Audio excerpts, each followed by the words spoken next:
The Vision High School Sports Beat is brought to you by the 12 locally owned dealerships of the Vision Automotive Group, offering Buick, GMC, Dodge, Chrysler, Jeep, Ram, Hyundai, Kia, and Nissan.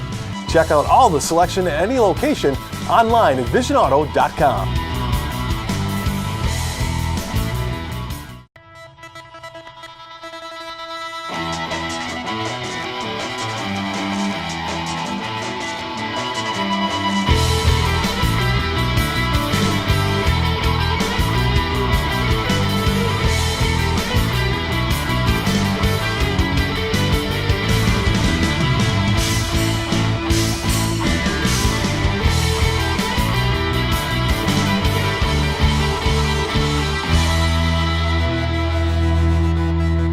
Hello everybody and welcome to the Vision High School Sports Beat.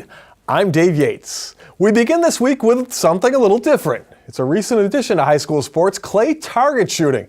And in Section 5, the school that is really on the mark is Marcus Whitman. Here's Jeff Barron. Paul.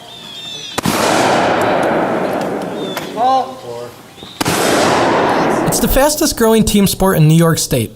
It's trap shooting. Part of the New York State Clay Target League, 59 high schools across the state field teams, up from 19 last year, and from the initial 5 teams that started the league 3 years ago. Carly Bozard, a teacher at Marcus Whitman, was an avid shooter who saw an opportunity. So I liked shooting clays with my dad when I was younger, and actually at the national or state FFA convention, the USA State Clay Target was there, and they're like, oh, you can do this in school. So I found that out. I got some information, and then Paul Lehue, our athletic director, really ran with it, contacted the Conservation Club, got it started. Him and our superintendent came out and shot one day, which was fun. Clay Target League is virtual, meaning each school shoots at their own range and submits scores to the league website. Heading into the final week of the season, Marcus Whitman was in first place in their 17 conference. They compete at the Middlesex Conservation Club, and safety is the top priority. You have to have a range officer according to the New York State and the USA trap team, high school trap team. You have to have range officers to promote safety. They all have to have the hunter education course or the trap course that you can go online and take through the USA Trap League. I come out here a lot and stuff and help, but they're out here all the time. They come set up early. They always give the kids like snacks and stuff when they're waiting. They've helped with sponsorship for kids for states. If we have kids that miss a shoot, they'll come up. They'll be like, well, let us know. We'll be up to the club. They'll come up. All the guys are really helpful and stuff too. They help the kids with their shooting strategies as well. They are range safety officers and everything. They buy all the clays and shells and sell it to our kids at cost and everything too. So we really couldn't do it without the Conservation Club. The Wildcats field a team of 25. Daxon Roaring ranks 3rd in the conference and 29th in New York State. I heard about the Trap League summer 2 years ago now. Like, oh, maybe it'll happen. And everyone was skeptical about it, oh, it's not going to happen. All the gun things going down now. So then I got talking to people. They were looking for coaches and everything. So I talked to my uncle. He's a big gun guy, about being a coach. And next thing you know, I'm on the team, and I was number 1 on the team last year, trying to be number 1 again this year, but some other guys are catching up to me. So tell me how you got started with doing all of this. I just saw that our school was going to have a team, and I decided that I wanted to try it. Well, why did you want to try it? What made you want to try it? Well, I like shooting guns at home, so I figured I'd do it on a team. Clay target shooting is a co-ed sport, though girl participation lags behind the boys. Emily Blaker, a sophomore, is Marcus Whitman's lone female shooter.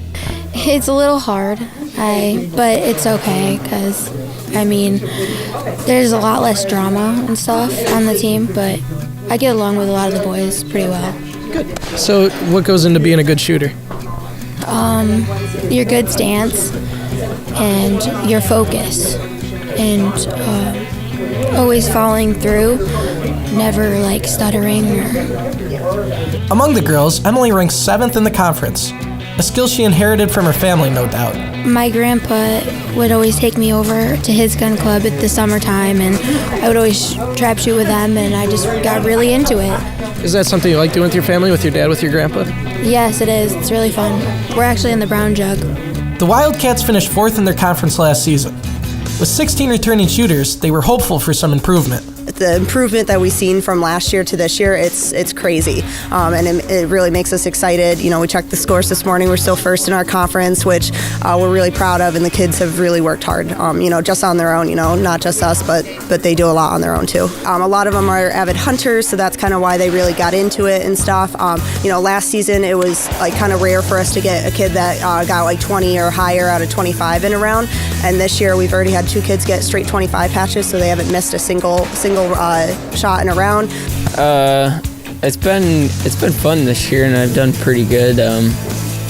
Shoot like over 20 every time. So you just wake up and get together and grab your gun and get out there and shoot. Yeah. What made you want to do this? Why'd you start doing this?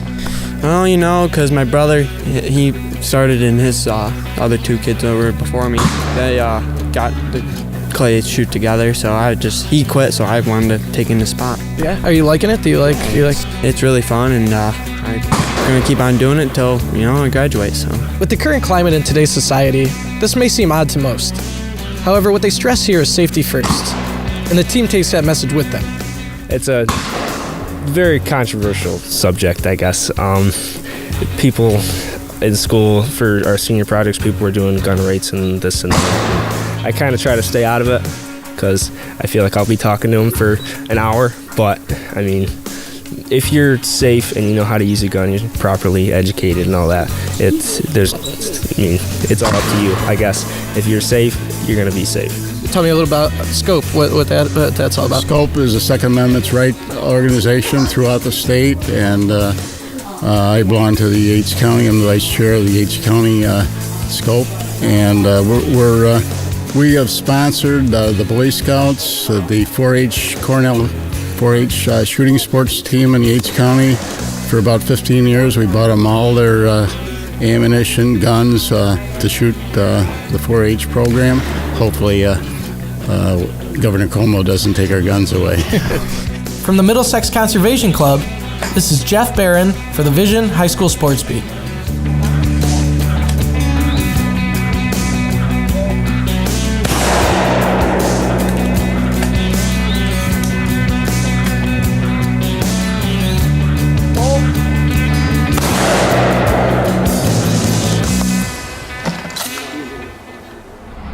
The state tournament for clay target shooting is June 9th in Cicero, New York.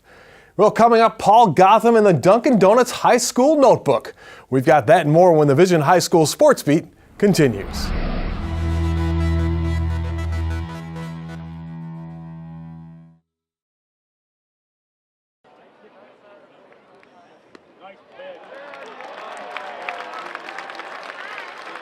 You have FOMAS, fear of missing out on smoked sausage. But fear not. Dunkin' Smoked Sausage Breakfast Sandwich is here. With a savory smokehouse flavor, it can put an end to FOMAS.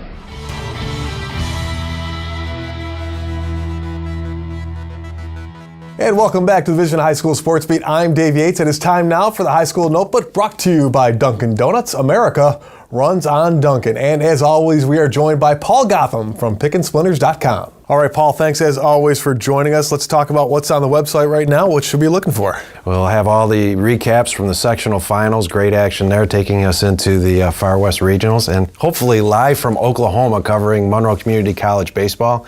And as always, the Rochester Red Wings coverage with Kevin Oklubja. Got to give a lot of credit to the guys who are out there writing stories for me, Paul Liotti and Billy Hayen doing the work, so it's great to have it. The content on there is always fantastic. It's always full of stuff, a lot of pictures, a lot of video. It's great to see. You mentioned MCC. Let's talk about them. A lot of Section 5 talent on the Tribune's roster.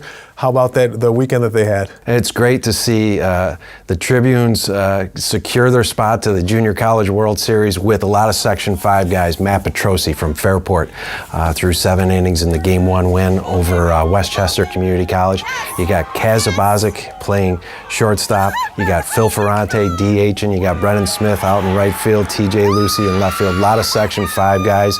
It's a great story. They've won 18 in a row to get to the Junior College World Series. Their win over UConn Avery Point was very emotional. They scored 2 runs in the bottom of the 10th inning to come back and win that game. 4 straight one-out hits led by Sabazic. He's a great story in and of himself, a true freshman. at shortstop, batting third, but leading the team in stolen bases. And it's really created a great element for them because you can't throw anything but fastballs with Kaz on base, and it sets up the 4 and 5 guys. Phil Ferrante batting fifth, doing a great job cleaning up with the RBI for that team. All right, Section 5 talent on the Tribunes. How about a couple other Section 5 guys who are doing well in the NCAA and postseason? Yeah, Greg Cullen at Niagara University. We have a Section 5 guy who is leading the nation in hitting, and Niagara clinched a spot in the MAC, the Metro Atlantic postseason tournament, which doesn't happen every year. And then you have Reston Pettit, Bolivar Richburg kid, senior starter at Oswego State, and they clinched a spot in the Division III World Series. So a lot of guys from Section 5 who are going out and having success at the collegiate level. Not only impressive that a guy from Section 5 is leading the nation in hitting, but a guy from Niagara is leading the nation in hitting. That speaks to his talent. Well, you're going to be in a lineup where you're not well protected, right? I'm not saying anything that no offense there meant to anybody, and not only that, you're playing at Niagara University where it was barely above 30 degrees for most of their home games, and that team has had a tremendous amount of success. A lot of credit to Greg and a lot of credit to the Purple Eagles. All right, fantastic. Paul, as always, thanks so much for joining us. And this has been the High School Notebook, brought to you by Dunkin' Donuts. We'll be back with more right after this.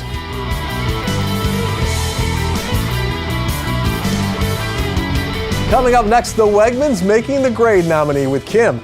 And later on, Greece Athena pays respect to a baseball legend. We've got that and more when the Vision High School Sports Beat continues.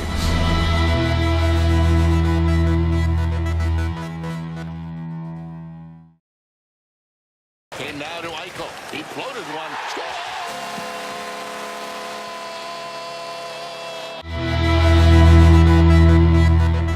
Welcome back, and thank you for watching the Vision High School Sports Beat. I'm Kim Burnson. It's time now for Making the Grade, brought to you by Wegmans. Wegmans is a proud supporter of Making the Grade, which highlights the accomplishments of Section 5 student athletes on and off the playing field.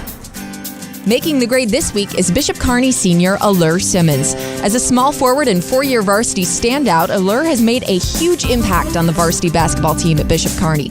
It was her defense that first got her noticed as a freshman, and she now holds the school record for the most career steals. She was named the All Greater Rochester Girls Basketball Player of the Year by the DNC and helped to lead her young team to a Section 5 championship.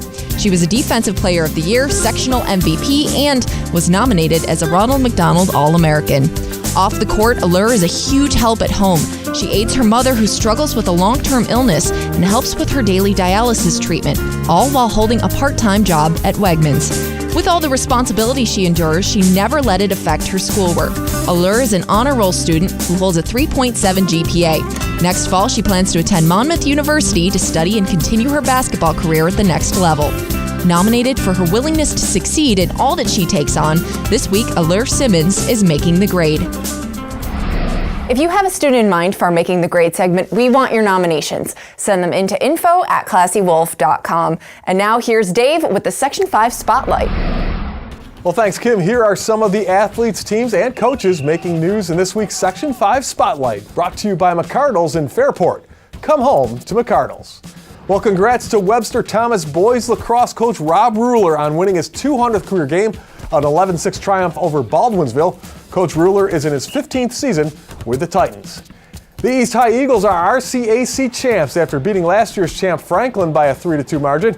Joel Alicia went the distance and was named tournament MVP for his pitching performance. HFL's Anthony Noto continues to gain national attention, this time going 5-0 at the Journeyman Pop and Flow National Duels at the Olympic Arena in Lake Placid. And finally, Anthony Ray of Batavia put on a show at the Monroe County Track and Field Championships, winning both the discus and shot put events. His shot throw placed him 5th all-time in Section 5 history. Well, up next, the Trojans pay their respect to a legendary coach when the Vision High School Sports Beat continues.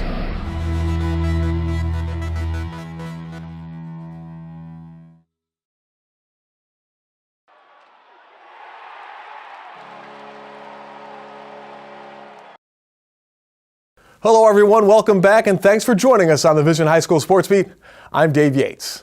It was almost 2 years ago the Rochester baseball community lost one of its legendary coaches, Lou Izzo. He left behind a legacy as a pitching guru, and now his name is etched in stone at Greece Athena.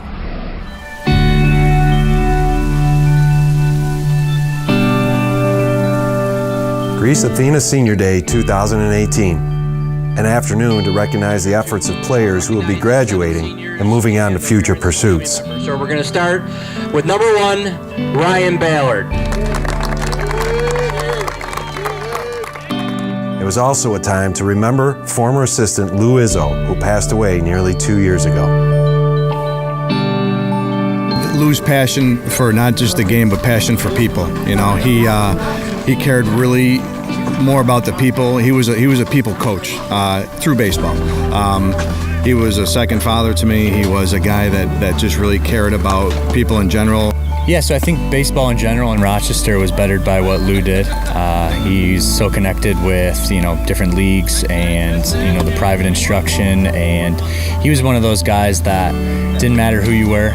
He loved watching you play, and he could make you feel like you were the best player in the world, no matter what the circumstance was or how the game went. But everybody hasn't had a chance to see it already. There's a boulder over there that Al Shortino from Mascot Construction donated the boulder to us, and we had it engraved. But it's been almost 2 years now. It'll be 2 years in August since Lou's passing, and still feel it.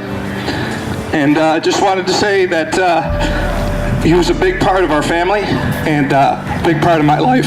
The memorial, a 3-ton boulder, sits just behind home plate at Greece Athena High School. Well, as a principal, you have to follow protocol, right? I mean, you're talking about putting a monument on campus here, but then we wanted to work with a designer to include a logo in his name, and we just had that done the other day in his honor. So it's nice to have something here to remember Coach Izzo, and because the kids think very fondly of him. Izzo may be gone, but his legacy and teaching lives on with his former players. Lou was a fantastic coach, and he knew what he was talking about on the baseball field, but more importantly, he was a fantastic person. He was kind of like a second father, I've said before, crazy uncle to me. And, you need someone like that to balance out a lot of the things that go on in baseball. It's a game of failure, and he was a guy that could shape anything to be a happy moment, and he loved the game more than anyone I knew, so he really let that passion kind of lead by example. Izzo's influence on local baseball extended well beyond Greece Athena. He worked with the Rochester Collegiate Baseball League. As a private instructor with John Valley Baseball, he coached young players throughout the community. Kyle Crandall came to know Lou when his East Eagles trained Saturday nights during the winter at Valley's indoor facility. Lou never wanted anything, didn't want anything in return. And he would reach out to me and say, make sure that I know when you're coming, because I want to make sure that I'm there every single time. I can't recall a single time that we showed up over those years on Saturday nights in the middle of the winter that Lou wasn't there. He's a little hard sometimes, which is a coach needs to be, and he's definitely made baseball better in the city of Rochester. Lou Izzo's spirit lives on with those whose lives he touched. Sweet Lou stories. A good one was one time we were going up to Doubleday Field. He kind of was like, hey, let's jump in the car and bring us out there. And next thing you know, we're all stuck in the car for a couple hours riding down to Cooperstown together. And I won't go into details, but he definitely had some exciting stories for us. We learned all about his life from, accidents to this to that. And man, you caught me off guard with the prime example, but I'll just say that was a great moment, though. And when I think of someone who's just such a blessing, it was hard when we found out, because the last memory I have was probably one of the biggest days in East High School baseball history. It was the day that we played in the semifinals over at Pittsford Sutherland and upset Penfield that day 4-0. But Athena had, and Lou was of course on the staff at Athena, and Athena had been knocked out in the quarterfinals. And when our bus pulled up at the gate to get in, there was one person that was standing there waiting to greet our team as we entered. Well, we'd like to thank our sponsors, especially the 12 dealerships in the Vision Automotive Group, for making the Vision High School Sports Beat possible. I'm Dave Yates, and we'll see you again next week.